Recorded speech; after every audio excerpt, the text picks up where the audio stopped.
Noi abbiamo un dovere assoluto come Polizia di Stato, quello di conquistarci la fiducia del cittadino.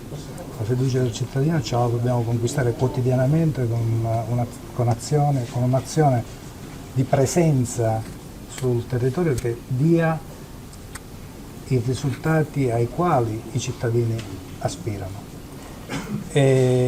Ed è attraverso la fiducia conquistata della collettività che noi speriamo di aumentare e rendere più importante la collaborazione della collettività, del cittadino. La sicurezza oggi è in capo a noi, Polizia di Stato, alle forze di polizia, al signor prefetto, ma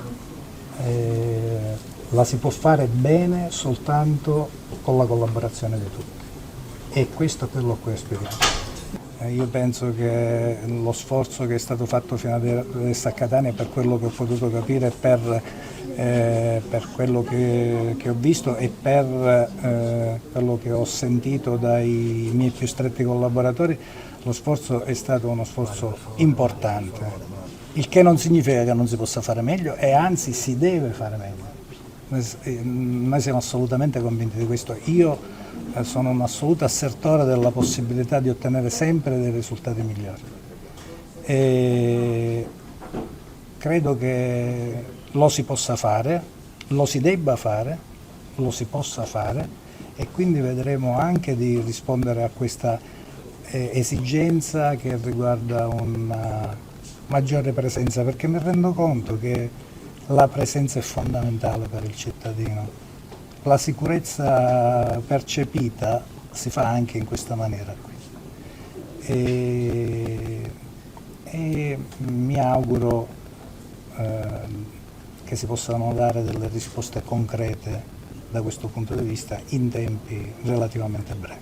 Credo che Catania, come tutte le città che ho frequentato da quest'ora,